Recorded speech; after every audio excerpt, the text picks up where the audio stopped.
Good morning. Welcome to part 4 of nursing practice questions and answers about risk conditions related to pregnancy. Now let's start with the first question.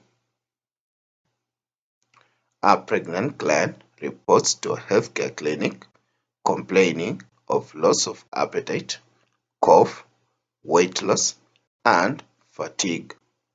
After assessment of the client, tuberculosis is suspected. A sputum culture is obtained and identifies Mycobacterium tuberculosis. Which instruction would the nurse include in the client's teaching plan? So these are the options.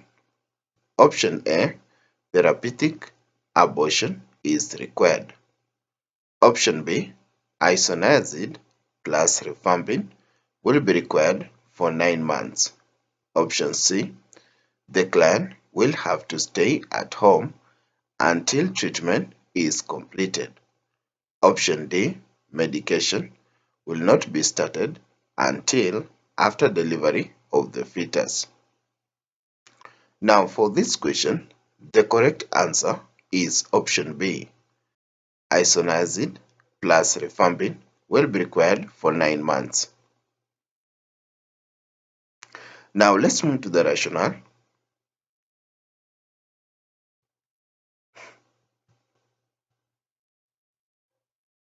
More than one medication may be used to prevent the growth of resistant organism in a pregnant client with the tuberculosis. Treatment must continue for a prolonged period.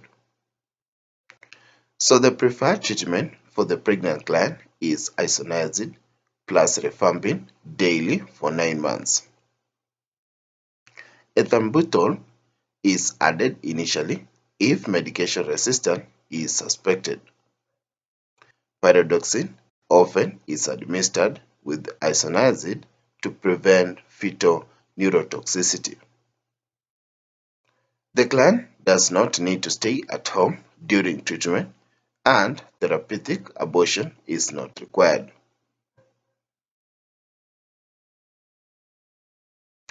Now let's move to the second question. The nurse is providing instructions to a pregnant client with a history of cardiac disease regarding appropriate dietary measures. Which statement, if made by the client, indicates an understanding of the information provided by the nurse? So these are the options. Option A, I need to increase my sodium intake during pregnancy. Option B, I need to lower my blood volume by limiting my fluid intakes. Option C, I need to maintain a low calorie diet to prevent any weight gain. Option D, I need to drink adequate fluids and increase my intake of high fiber foods. So the correct answer for this question is option D. I need to drink adequate fluids and increase my intake of high fiber foods. Now let's move to the rationale. Constipation can cause the client to use the Valsalva maneuvers. The Valsalva maneuvers need to be avoided in clients with cardiac disease because it can cause blood to rush to the heart and overload the cardiac system. Constipation can be prevented by the addition of fluids and a high fiber diet. A low calorie diet is not recommended during pregnancy and could be harmful to the fetus.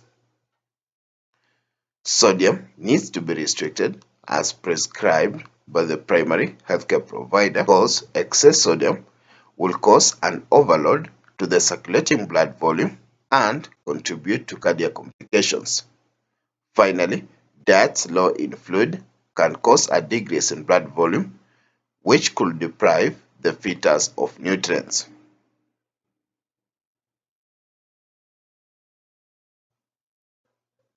Now, in my presentation, my reference book have used Saunders Comprehensive Review for the NCLEX RN examination 9th edition.